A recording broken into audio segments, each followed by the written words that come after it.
আসসালামু আলাইকুম everyone, welcome to Jui kitchen. সিজনটা যেহেতু পাকা কাঁঠালের, তাই আজকে আমি বানাচ্ছি পাকা কাঁঠালের বড়ার রেসিপি। এই বড়াগুলো খেতে এতটা পরিমাণে টেস্টি হয় যে বাচ্চা থেকে বড়রা সবাই পছন্দ করে। আপনি যদি কখনো না বানিয়ে থাকেন, একবার হলো বানিয়ে দেখবেন। খেতে এতটা পরিমাণে টেস্টি হয় যে নিজে না বানিয়ে খেলে বুঝতেই পারবেন না। আশা করছি আমার আজকের এই সহজ রেসিপি আপনাদের ভালো লাগবে। ভালো লাগলে অবশ্যই চ্যানেলটিকে সাবস্ক্রাইব করে আমার পাশে থাকবেন। এখানে আমি পাকা কাঁঠাল থেকে কোষগুলো বের করে নিয়েছি। এবার এই কোষগুলোর থেকে আমি বীজগুলো বের করে নিব। বীজের বাইরেও কিন্তু একটা পাতলা আস্তরণ থাকে, সেটাকেও বাইরে বের করে ফেলে দিব। সবগুলো কোষ থেকে আমি বীজগুলো বের করে নিয়েছি। এবারে বীজ বের করে নেওয়া কোষগুলোকে একটা ব্লেন্ডারের জায়গার মধ্যে দিয়ে ভালোভাবে ব্লেন্ড করে নিব। এছাড়াও আপনারা চাইলে কিন্তু একটা বাঁশের ঝুড়ি কিংবা প্লাস্টিকের ঝুড়ির সাহায্যে ঘষে ঘষে এর পাল্পটা বের করে নিতে পারেন। আমি দুইবারে এগুলোকে মিক্সিতে ব্লেন্ড করে নিয়েছি। আর ব্লেন্ড করার সময় কিন্তু কোনো জল মেশাবেন না। আমি ভালোভাবে এগুলোকে ব্লেন্ড করে নিয়েছি। আর দেখতেই পাচ্ছেন এর মধ্যে কোনো লাম্পস নেই।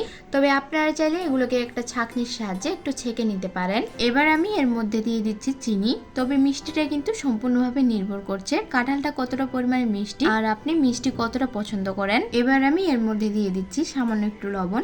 মিষ্টি জাতীয় খাবারে একটু লবণ দিলে এর টেস্ট কিন্তু আরও বেড়ে যায়। তবে কেউ চাইলে লবণটা স্কিপ করে যেতে পারেন। এবার আমি এর মধ্যে দিয়ে দিচ্ছি সামান্য একটু কালো জিরে। আর সাথে নিয়েছি 2 কাপ ময়দা। এবার এই ময়দাগুলো এই পাল্পের মধ্যে আমি দিয়ে দিচ্ছি। আর নিয়েছি হাফ কাপ চালের গুঁড়ো। এই চালের গুঁড়ো আর ময়দা আমি একবারই দিব না, অল্প অল্প করে দিব আর মেশাতে থাকবো। আমি সবগুলো উপকরণ হাত দিয়ে একসঙ্গে মিশিয়ে নিচ্ছি। আর এই মেশানোর কাজটা কিন্তু হাত দিয়েই করতে হবে, এতে কিন্তু কোনো রকম জল দিবেন না, এভাবে মিশিয়ে নিতে হবে। এখানে আপনারা চাইলে একটু নারকেল কোড়া অথবা মৌরির ফ্লেভার ভালো লাগলে একটু মৌরিও দিতে পারেন। সব কিছুকে ভালোভাবে মিশিয়ে নেওয়ার পর বাটারটা কিন্তু এখনো পাতলা আছে, তাই আবারও আমি এখানে ময়দা আর চালের গুঁড়ো দিয়ে দিচ্ছি। দিয়ে আবারও এটাকে আমি ভালোভাবে মিশিয়ে নিচ্ছি। তবে চালের গুঁড়োর পরিবর্তে কেউ চাইলে এখানে সুজিও ব্যবহার করতে পারেন। বাটারটা কিন্তু আমার সম্পূর্ণভাবে তৈরি হয়ে গেছে। এখন আমি আপনাদের দেখিয়ে দিচ্ছি কতটা পরিমাণে আটা আর ময়দা বেঁচে গেছে। এখানে আমার 2 কাপ ময়দা থেকে অল্প একটু ময়দা বেঁচে গেছে আর হাফ কাপ চালের গুঁড়ো থেকে অল্প একটু চালের গুঁড়ো বেঁচে গেছে। এখন আমি চলে যাচ্ছি সরাসরি বড়াগুলো ভাজার জন্য। আমি চুলায় আগে থেকেই একটা প্যানে হালকা মিডিয়াম আঁচে তেল গরম করে নিয়েছি।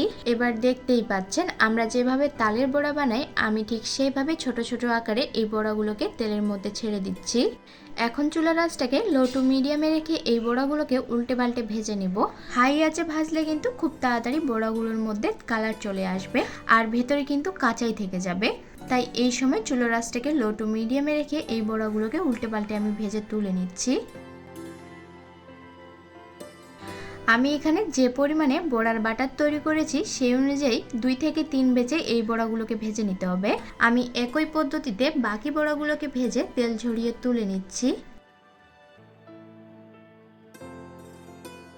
সবগুলো বড়া আমার ভাজা হয়ে গেছে। এখন আমি একটা বাটির মধ্যে তুলে নিচ্ছি। এইভাবে করে কাঁঠালের বড়া বানালে খেতে যেমন মজার, বানানো ঠিক তেমনই সহজ। এখন চলুন একটা বড়া আপনাদের সঙ্গে ভেঙে শেয়ার করছি। এই বড়াটা বাইরে থেকে যেমন সফট, ঠিক তেমনই ভেতর থেকে সফট আর একটা জালিদার ভাব তৈরি হয়েছে। আশা করছি আমার আজকের এই সহজ রেসিপি আপনাদের ভালো লেগেছে। ভালো লাগলে অবশ্যই আমার চ্যানেলটিকে সাবস্ক্রাইব করে পাশে থাকা বেল আইকনটি অন করে রাখবেন পরবর্তী ভিডিও নোটিফিকেশন সবার আগে পাওয়ার জন্য। আজকে তাহলে এই পর্যন্তই। সবাই অনেক বেশি ভালো থাকবেন, সুস্থ থাকবেন। আল্লাহ হাফেজ।